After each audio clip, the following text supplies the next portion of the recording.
नमस्कार, मैं एक आंगनवाड़ी सहायिका हूँ।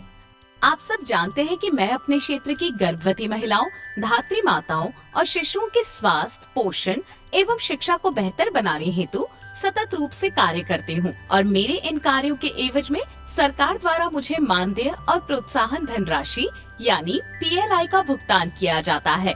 पहले मुझे मेरे मानदेय और PLI के बारे में हमेशा सवाल रहता था, फिर मैंने इसकी पूरी जानकारी प्राप्त की और अब मुझे मेरे मानदेय और PLI के बारे में पूर्ण जानकारी है।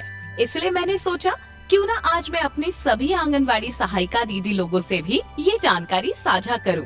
तो चलिए मैं बताती हूँ कि हर माह हमें हमारे कार्यों के एवज में कौन कौन सी धनराशि मिलती है। एक आंगनवाड़ी सहायता के तौर पर हम जो हर माह निर्धारित कार्यों को करते हैं, उसके एवज में हमें सरकार की तरफ से प्रति माह 2250 रूपए की निश्चित धनराशि मानदेय के रूप में मिलती है, जो हम खुशी और संतुष्टि के साथ प्राप्त करते हैं। इसके अतिरिक्त राज्य सरकार मुझे मेरी निष्ठावान सेवा के लिए 750 रूपए की धनराशि अतिरिक्त मानदेय के रूप में देती है। मानदेय और अतिरिक्त मानदेय के अलावा मैं अब बात करती हूँ मुझे मिलने वाले PLI के बारे में।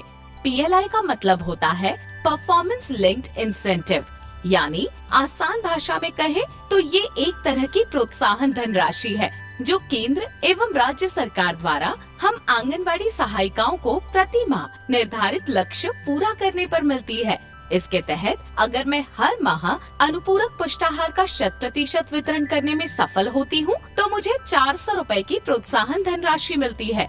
इसी प्रकार जब मैं प्रति माह पोषण ट्रैकर के सभी क्षेत्रों का 100% फीडिंग कार्य पूरा कर लेती हूँ, तो मुझे 350 रूपए की प्रोत्साहन धनराशि मिलती है।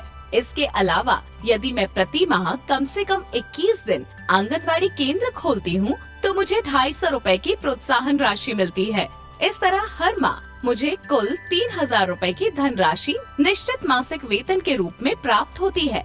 इसके अलावा प्रोत्साहन राशि के कुल 1000 रूपए का भुगतान हमारे द्वारा किए गए काम पर निर्भर करता है। विभाग द्वारा निश्चित मानदेय का भुगतान हर माह और प्रोत्साहन धनराशि का भुगतान हर माह निर्धारित लक्ष्य पूरा करने पर किया जाता है। उम्मीद है आप सबको भी हर माह मिलने वाले मानदेय और प्रोत्साहन राशि के बारे में पूरी जानकारी हो गई होगी।